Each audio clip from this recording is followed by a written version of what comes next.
Hello বন্ধুরা, আশা করছি তোমরা সবাই ভালো আছো। আমি একটা নতুন ব্লগ চালু করলাম। আজকে সকালে উঠে প্রথমেই ওষুধ খেয়ে নিলাম, তারপরে বাসি জামা কাপড়গুলো বাইরে করে দিয়ে বিছানাটা প্রথমে গুছিয়ে নিলাম, যেমন রোজকার বিছানা গুছিয়ে নিই। দেখো, এটা আমার বারান্দায় কি সুন্দর গাছগুলো ছিল। আমার গাছ লাগাতে ভালো লাগে।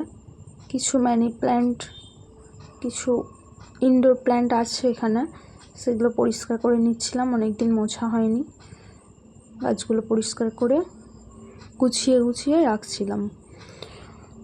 এখানে গাছগুলো যে দেখতে পাচ্ছ, এগুলো সবই অনলাইন থেকে কেনা। গাছগুলো খুবই সুন্দর।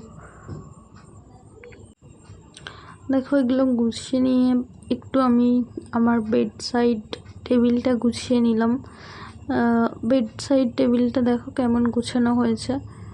তো এগুলো খুব শখের আমার। তারপর একটু নিজে ফ্রেশ হয়ে নিলাম, ব্রাশ করে নিলাম।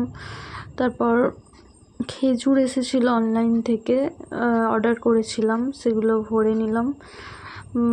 সেগুলো ভরে নিয়ে তারপরে আমি মুড়ি খাওয়ার জন্য রেডি হচ্ছিলাম। দেখো তোমরা, মুড়ি খাচ্ছিলাম। তো তারপরেই দেখলাম বাবা বাজার করে নিয়ে আসছে কিছু সবজি। এখানে অনেক কিছুই আছে, করলা, বেগুন, ঢ্যাঁড়স, লাউ শাক। তারপরে এগুলো বন্যায় ডুবে গিয়েছিলো, আমাদের এদিকে খুবই বন্যা হয়েছে, সেইগুলোই। আর দুপুরে ছিল আজকে ভাত, রান্না পুজোর অনেক কিছু, সব কিছু ভাজাভুজি দিয়ে রান্না পুজোর ভাত হয়েছিল। আজকে বাড়িতে রান্না হয়নি। তো তারপরে সন্ধ্যাবেলা একটু স্ন্যাক্স খেয়েছিলাম, ঘুগনি। কেমন লাগলো ভিডিওটা